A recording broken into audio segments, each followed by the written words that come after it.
Nice to see all of you here. I'm going to move this a little bit so I don't, well, maybe I'll pick it up so I don't slouch too much. I'm going to show 3 clips from a documentary I did on China. Before I did that, I want to give a couple of ideas about Weiqi or Go. Sorry I'm out of breath because I ran from the back to catch up here. One is I want to talk very quickly about the Go ranking system.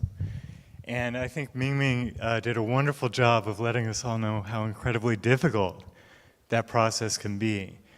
The other side of the picture, though, is people who didn't succeed in that system. And they have one time a year to do it. And I think men now have an age limit of 16, is that right? 17 and girls 20? Okay.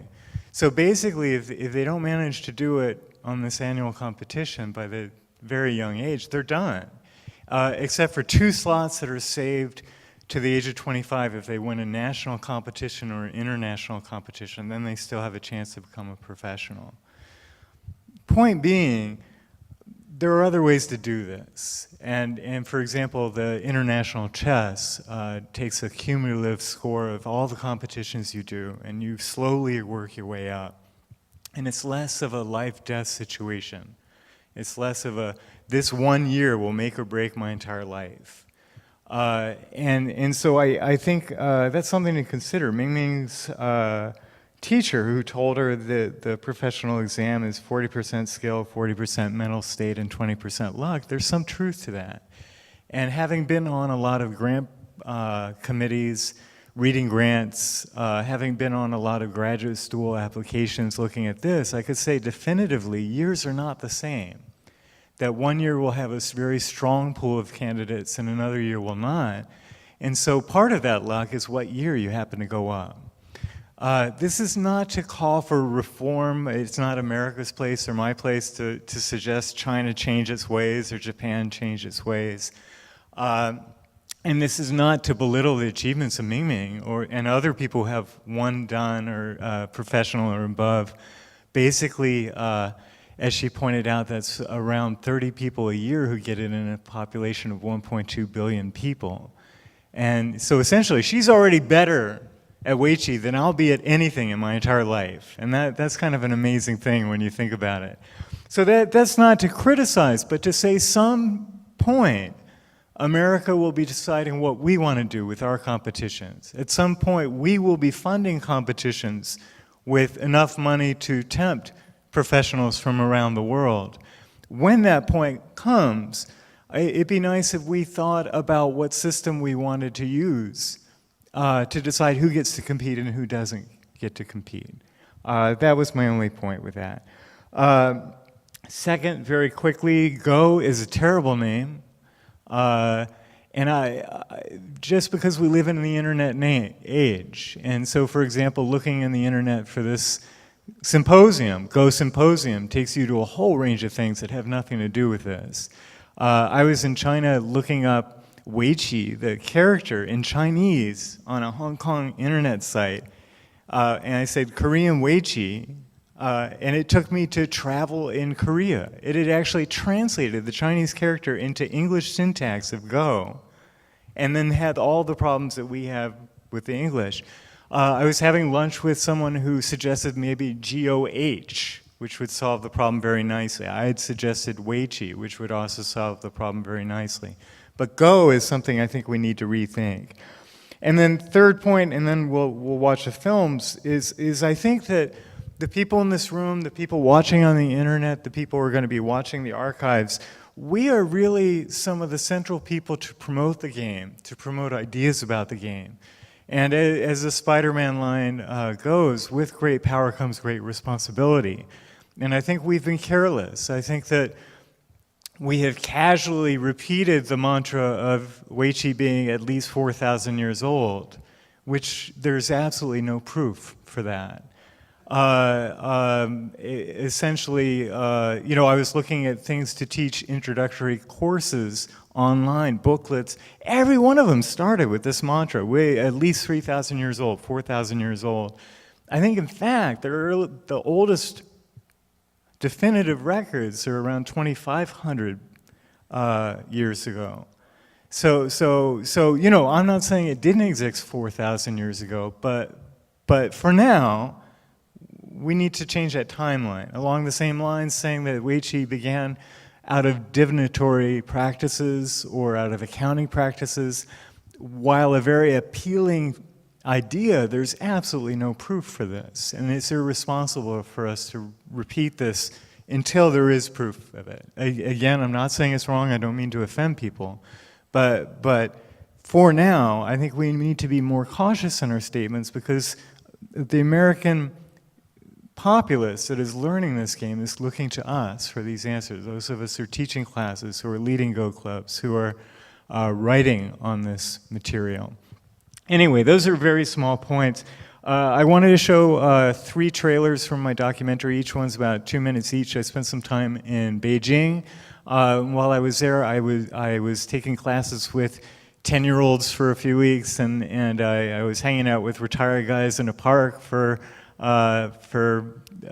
6 months, and then the year before that as well, and then university clubs. So I have different age groups. We have 3 different clips. One is kind of general, gives you a feel for kind of everybody.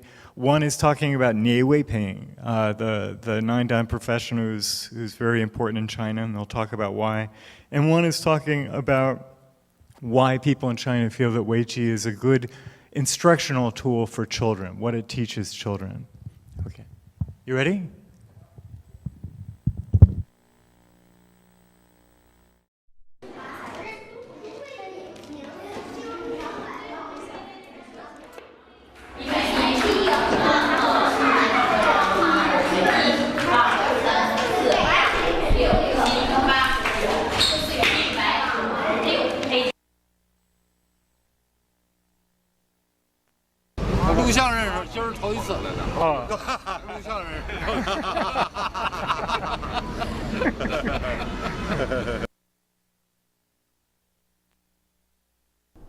The war begin.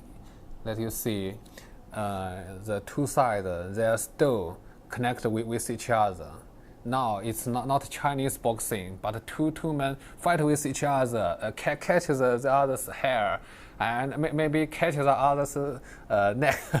棋友一块下棋，玩喜欢爱好就喜欢就一种什么娱乐，就娱乐。你说他都没事了呀，我这退休了呀，知道吧？也没事了呀。你像我也没事，我自由职业者，想干嘛干嘛。对。好，我来的好，我得有10年多了，得有。10年吗？好，有多还得将近20年了得。这才来，能天天来不？知道吧？你看啊。你看吧，就是刮风下雨，四季都来，什么春夏秋冬啊都来，不刮大风下雨啊，跑那个来，全来。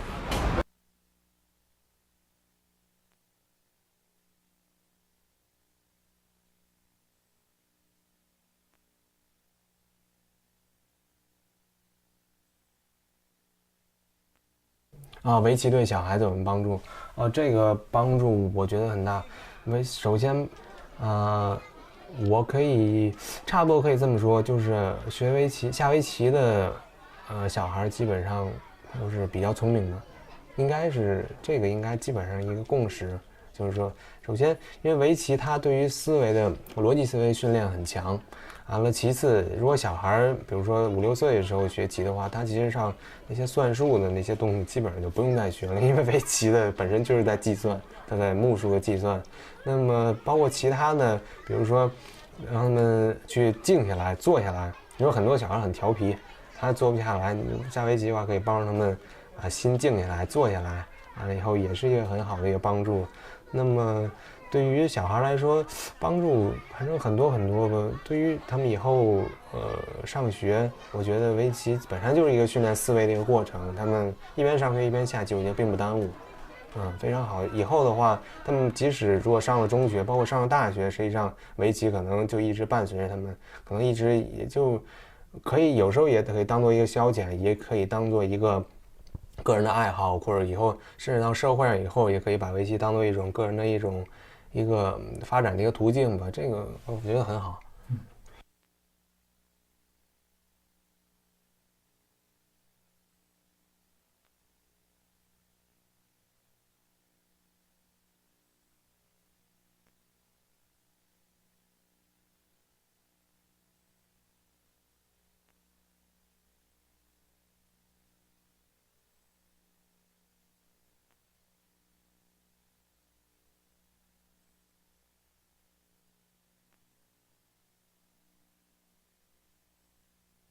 3个围棋最重要的人，我觉得是聂卫平9段。你要说中国就应该说是聂卫平。聂卫平。聂卫平。讲中国人呢，就是我们要提一下聂卫平。聂卫平。It's because of the competition between China and Japan. He was the first one to win the Japan and beat the Japanese players. So in China, he's regarded as the father of Chinese 围棋。聂卫平，因为聂卫平为什么重要啊？因为他把中国围棋爱好者提高了一大块，把中国围棋的水平，这是很重要的。没有聂卫平，中国没有这么多爱好围棋的人。整个中国现在一直热了几十年，主要功劳是靠聂卫平，而且他的功劳还不仅是就是说在棋界，他很多人都知道聂卫平，聂卫平可以说是一个社会名人了。他对中国的最大贡献应该说是什么呀？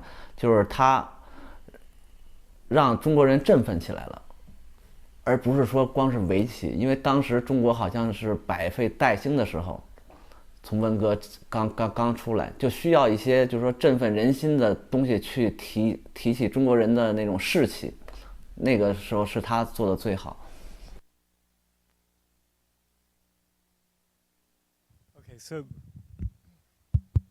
these trailers are all available on my webpage and on YouTube if you'd like to see them again. Thank you.